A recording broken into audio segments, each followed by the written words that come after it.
The next big update event is here, featuring new Pokemon, new shinies, and some fire egg hatches. Unfortunately for my bank account. Also, we have a bit of a look into the future of Pokemon Go, and more specifically, what to expect in the month of April. But first, welcome to the Pokemon Go Spring into Spring event. This bad boy is going down Tuesday, April 4th at 10 a.m. to Monday, April 10th at 8 p.m. local time. The new Pokemon debuting during this event will be Cutiefly and its evolution Ribombee. Ribombee will be a bug and fairy type with a max CP of 2,488. Obviously, this won't be a meta-relevant Pokemon in the raid meta, but as a dual type, it could be playable in PvP. And usually when we see single Pokemon releases, they're generally PvP relevant, so I guess we'll have to see here. There's also a new Cherry Blossom costume that will be featured on Pokemon like Pichu, Pikachu, Raichu, Eevee, and all of the evolutions. And it is confirmed you can evolve these Pokemon into their Cherry Blossom costume evolutions, which I think is definitely a permanent thing from now on, and I love that because in previous years, you were not able to evolve your costume Pokemon, so say goodbye to that nonsense. Okay, event bonuses are very egg heavy, and they include 2x hatch candy, 1 hour lucky eggs, and half hatch distance. You'll find out why we're so egg focused for this event a bit later. It's kind of exciting. Safe to say I'm pretty excited, and I will definitely be breaking out the fridge for this event. In the wild, we're gonna have a ton of spring themed Pokemon, including Costume Pikachu, Jigglypuff, Costume Eevee, Marill, Whismur, Baneri with a costume, Bunnelby, Cutiefly, Chansey, and Togetic, both with costumes. And as for the meta-relevant Pokemon you should be focusing on, Eevee has a ton of Eevee evolutions of all typings, which makes for like a nice budget-relevant Pokemon. And Umbreon is actually super relevant in the Ultra League and PvP. Marill is also a great target for the PvP people, as its evolution Azumarill ranks 35th overall in the Great League and has an incredible gold shiny. Togetic, another great Pokemon to target. Its evolution Togekiss is the #1 non-mega, non-shadow fairy type in the game and ranks 48th overall in Masters League. And honestly, that's pretty much it for the meta relevance in the wild spawns. But I will say, if you're someone who likes to collect rare shinies, almost all of these spawns have spring-specific costumes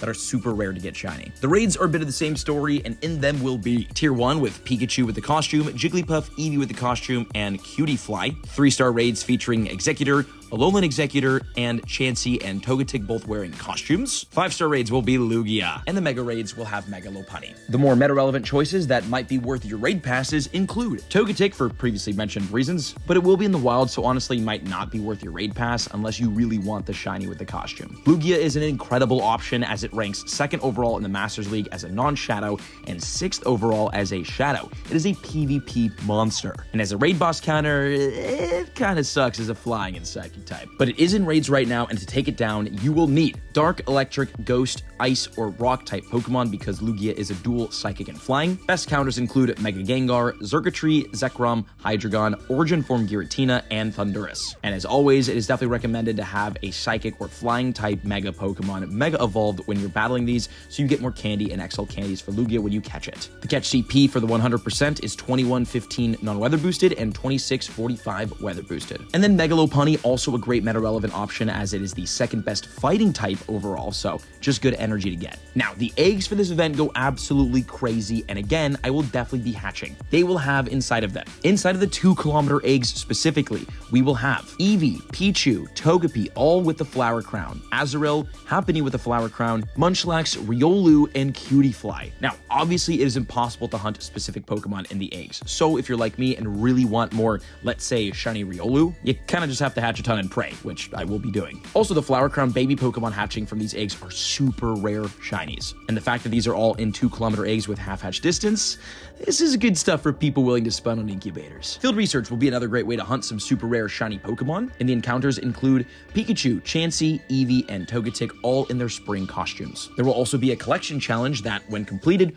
will reward XP, Stardust, and a lucky egg. Great deal for those of you looking to level up. And as always, there will be new avatar items and stickers. Now, that's it for the Spring into Spring event, but what about Pokemon Go April? For starters, the 5-star raids will be Lugia from March 28th until April 11th, which we just covered. Then it's Incarnate Form Landorus from April 11th to April 17th. This form of Landorus is honestly not the greatest ground type, but its other form, Therian form, is one of the best ground types in the game, so not a bad strategy to raid this for XL candies if you want them. And from April 17th to May 2nd, we have a new shiny legendary, Tapu Bulu. Although it's not a great fairy or grass type, it does rank 75th in the Masters League, so like, kind of worth rating, more for the new shiny if anything. And as for the Mega Raids in the month of April, they will include Mega Alakazam from March 28th until April 4th, which is the #1 Psychic type in Pokemon Go, until obviously Mega Mewtwo. Then from April 4th to April 11th, we'll have Mega Lopunny, which ranks as the 2nd overall fighting type. From April 11th to the 17th, it will be Mega Blastoise, which ranks as the 2nd best water type under Mega Swampert. And finally, Mega Slowbro from April 17th to May 2nd, which isn't really a top anything. As for the research breakthrough box, it looks like we're sticking with the multiple Pokemon one.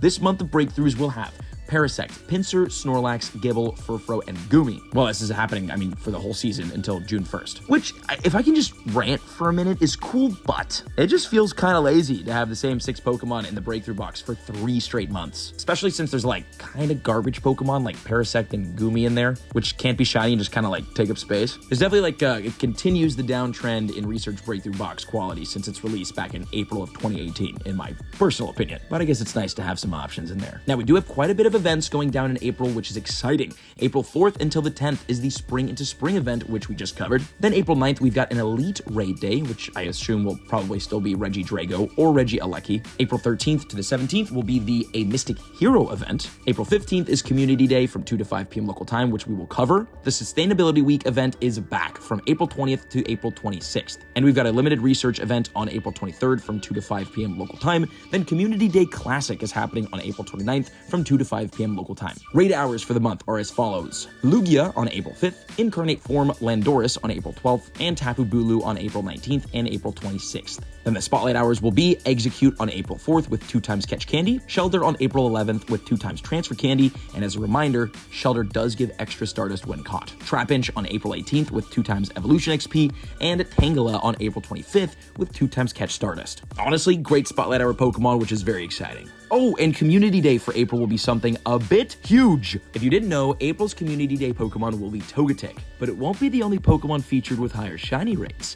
Togetic will be spawning more in the wild from 2 to 5 p.m. local time on April 15th. Evolving to Togekiss will give an exclusive move, Aurora Sphere, and the event bonuses include 2 times Catch Candy, 1/4 Hatch Distance, and there's a huge reason why, 2 times XL Candy Chance, 3-hour Lure Modules and Incense, Snapshot Surprises, and 50% less Stardust per trade with 1 extra special trade during the day. Also, Togepi will be hatching from 2-kilometer eggs acquired from 2 to 5 p.m. local time, and it will have the same 1 in 25 chance of being shiny as Togetic. Yes, the Calm Day odds are coming to the egg hatching, just with one little unfortunate caveat.